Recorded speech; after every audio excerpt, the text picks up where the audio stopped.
আসসালামু আলাইকুম এভরিওয়ান। এখন রান্না করছি দেশি মুরগির মাংস আলু দিয়ে। প্রথমে দিয়েছি হাঁড়িতে তেল, তারপরে দিয়েছি পেঁয়াজ কুচি, আদা রসুন পেস্ট, এলাচ লং দারুচিনি তেজপাতা, 1 চামচ হলুদ, হাফ চামচ গুঁড়ামরিচ, হাফ চামচ ধনিয়া জিরা, স্বাদ মতো লবণ, আর আমার বানানো একটা স্পেশাল মশলা। এটা সিক্রেট মশলা, সেটা বলা যাবে না। সেটা আমি স্পেশাল ফ্রেন্ডসদেরকে বলি, পার্সোনালি কেউ যদি আমাকে নক করে।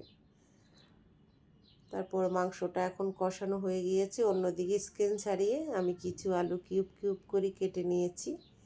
এখন আলুগুলি দিয়ে দেব, আর আলুগুলি দিয়ে আমি আরও কিছুক্ষণ মুরগির সাথে কষিয়ে নেব, যাতে ভালোভাবে মশলাটা আলুর ভিতরে রিলিজ হয়।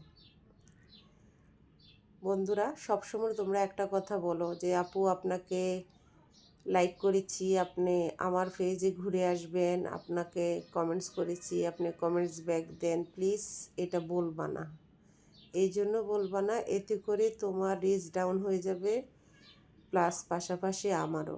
তুমি যদি আমাকে আজকে লাইক কমেন্টস করো, আমি 1 সপ্তাহ পরে হলেও তোমাকে করব, সেটা বলার অপেক্ষা রাখে না, সেটা একটা সৌজন্যতা, ঠিক আছে? সাথে সাথে এটা করতে গেলে ফেসবুক মামা কিন্তু বুঝতে পারে, আর ফেসবুক মামা যদি বুঝতে পারে তাইলে আমরা উভয়ই কিন্তু একই বিপদের সম্মুখীন হব।